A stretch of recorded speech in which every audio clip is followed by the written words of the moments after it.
সত্য ঘটনার ছায়া অবলম্বনে নির্মিত হয়েছে রায়হান রাফির ওয়েব ফিল্ম আমলনামা। গত ১৩ই মার্চ ওটিটি প্ল্যাটফর্মে মুক্তি পেয়েছে ছবিটি।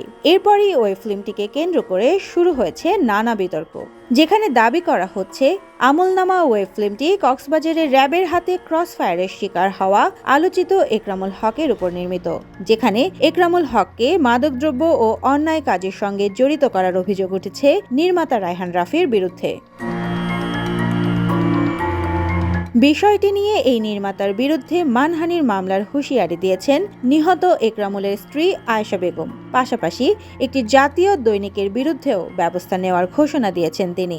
আমি কিন্তু ভাই মানুষ ছোট, অনেক বড়। রবিবার সকালে সামাজিক যোগাযোগ মাধ্যমে একটি ফটোকার্ড শেয়ার করেন আয়েশা বেগম। প্রথম আলোর ওই ফটোকার্ডে লেখা, অনেকে বলছেন কথিত বন্দুকযুদ্ধে টেকনাফের পৌর কাউন্সিলর একরামুল হক নিহত হওয়ার ঘটনা নিয়েই আমলনামা।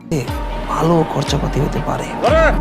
ফটোকার্ডটি শেয়ার করে আয়েশা বেগম বলেন, পরিচালক রায়হান রাফি একটি কাল্পনিক মুভি বানিয়েছেন। এই মুভিতে রায়হান রাফি নিজেই প্রথমে স্বীকার করেন যে মুভিটি কোনো সত্য ঘটনার সঙ্গে মিল নেই। তিনি তার মন মতো করে কাল্পনিকভাবে এই মুভিটি বানিয়েছেন। আর আপনারা আজ এই মুভি দেখে আমাদের দোষারোপ ও লজ্জিত করছেন। আপনারা এই মুভিটা আমার স্বামীর ঘটনা বলে অপপ্রচার করতেছেন। আমার স্বামী কোনো প্রকার মাদকদ্রব্যের সঙ্গে জড়িত ছিলেন না। তিনি রায়হান রাফির উদ্দেশ্যে বলেন, রায়হান রাফি যদি বলেন যে এই মুভিটি একরামুল হকের সত্যি ঘটনার উপর ভিত্তি করে বানানো হয়েছে, তাহলে তার বিরুদ্ধে মানহানির মামলা করতে বাধ্য হব। আর আমি রায়হান রাফিকে বলবো, এই মুভিটি একরামুল হকের আসল ঘটনার সঙ্গে কোনো মিল নেই, এই কথাটা সবার সামনে বলার জন্য অনুরোধ করছি। এরপর আয়েশা প্রথম আলোকে হুঁশিয়ারি দিয়ে বলেন, প্রথম আলো এই ঘটনাকে একরামুল হকের আসল ঘটনা বলে প্রচার করেছে। এই মুহূর্তে আমাকে ও আমার 2 মেয়েকে জাতির সামনে অপমান, লজ্জিত ও দোষারোপ করতেছে।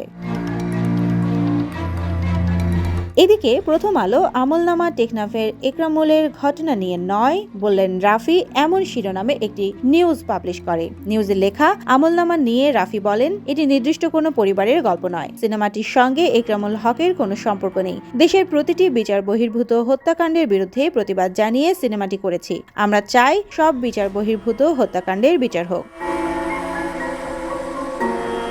রায়হান রাফি তার ভেরিফাইড ফেসবুক থেকে প্রথম আলোর এই নিউজটি শেয়ার করে পোস্ট করেছেন। তিনি লিখেছেন, আমলনামা একরামুল হকের ঘটনা কেন্দ্র করে নির্মাণ নয়। আপনারা কেউ টেকনাফের ঘটনার সাথে মিলাবেন না। এটা সকল বিচার বহির্ভূত হত্যাকাণ্ডের প্রতিচ্ছবি আমলনামা। অনেকগুলো সত্য ঘটনা থেকে অনুপ্রাণিত একটি ফিকশন।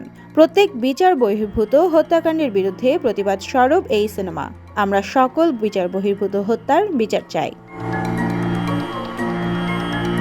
সুবর্ণা মেহজাবিন, দেশকাল নিউজ। গুলি করে মাথায় গুলি করা যায়। স্যার, আমি সবকিছু ছেড়ে দিচ্ছি স্যার।